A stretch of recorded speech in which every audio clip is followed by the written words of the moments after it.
Hi, everybody. I'm Mrs. Stroud, and I'm going to be reading Chapter 26 of Charlie and the Chocolate Family, The Television Chocolate Room.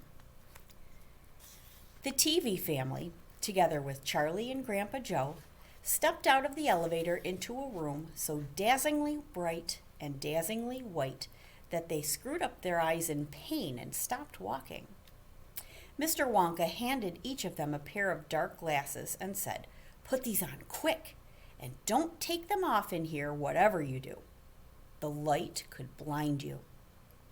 As soon as Charlie had his dark glasses on, he was able to look around him in comfort. He saw a long, narrow room. The room was painted white all over.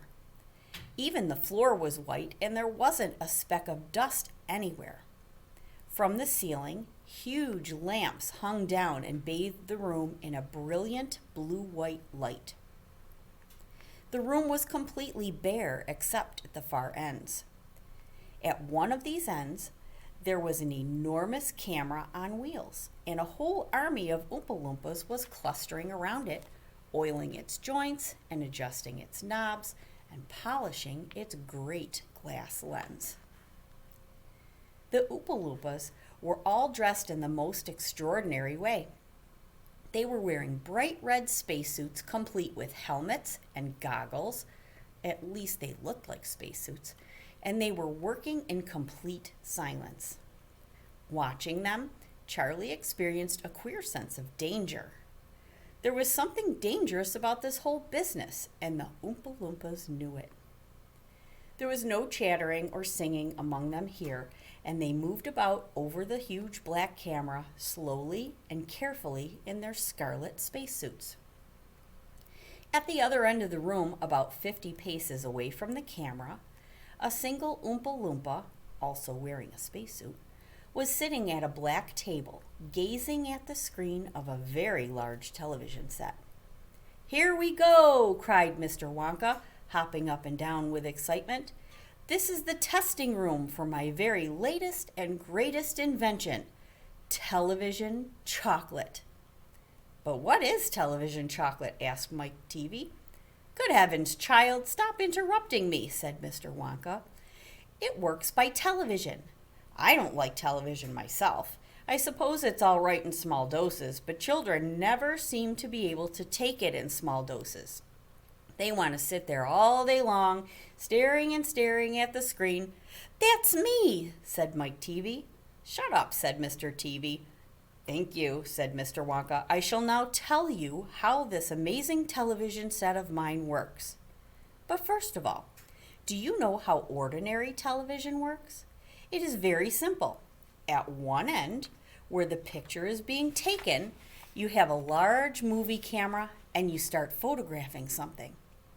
The photographs are then split up into millions of tiny little pieces, which are so small that you can't see them, and the little pieces are shot out into the sky by electricity.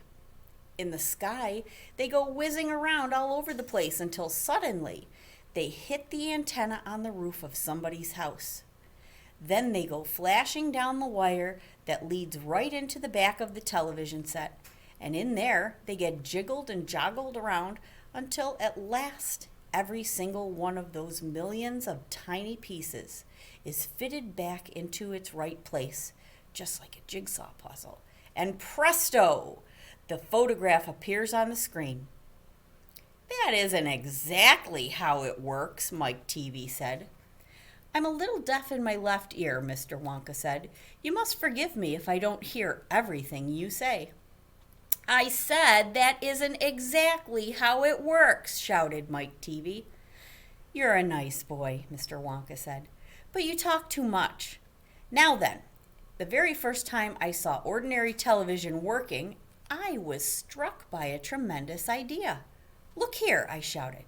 'If these people can break up a photograph into millions of pieces and send the pieces whizzing through the air and then put them together again at the other end, why can't I do the same thing with a bar of chocolate?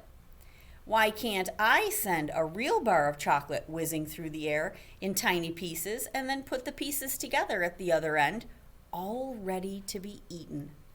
Impossible, said Mike Teavee. You think so? Cried Mr. Wonka. Well, watch this. I shall now send a bar of my very best chocolate from one end of this room to the other by television. Get ready there. Bring in the chocolate. Immediately, 6 Oompa Loompas marched forward, carrying on their shoulders the most enormous bar of chocolate Charlie had ever seen. It was about the size of the mattress he slept on at home. It has to be big, Mr. Wonka explained, because whenever you send something by television, it always comes out much smaller than when it went in. Even with ordinary television, when you photograph a big man, he never comes out on your screen any taller than a pencil, does he? Here we go then. Get ready. No, stop. Hold everything. You there, Mike Teavee. Stand back. You're too close to the camera. There are dangerous rays coming out of that thing. They could break you up into a million tiny pieces in 1 second. That's why the Oompa Loompas are wearing spacesuits. The suits protect them.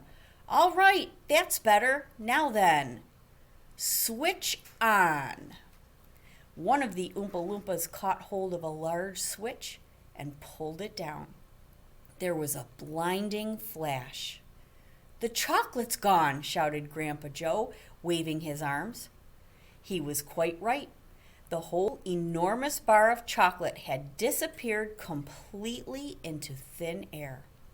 It's on its way, cried Mr. Wonka. It's now rushing through the air above our heads in a million tiny pieces. Quick, come over here.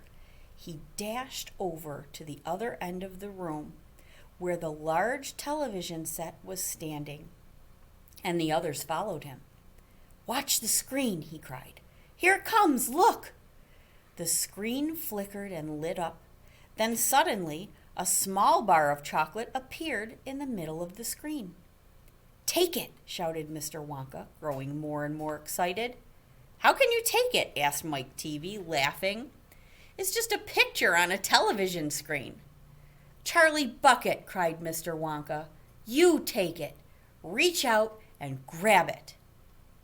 Charlie put out his hand and touched the screen, and suddenly, miraculously, the bar of chocolate came away in his fingers. He was so surprised he nearly dropped it. Eat it, shouted Mr. Wonka. Go on and eat it. It'll be delicious. It's the same bar. It's gotten smaller on the journey, that's all. It's absolutely fantastic, gasped Grandpa Joe. It's a miracle. Just imagine, cried Mr. Wonka, when I start using this across the country, you'll be sitting at home watching television, and suddenly a commercial will flash onto the screen, and a voice will say, Eat Wonka's chocolates.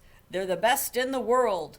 If you don't believe us, try one for yourself, now. And you simply reach out and take one. How about that, eh? Terrific, cried Grandpa Joe. It will change the world. The end. Chapter 27 is coming next.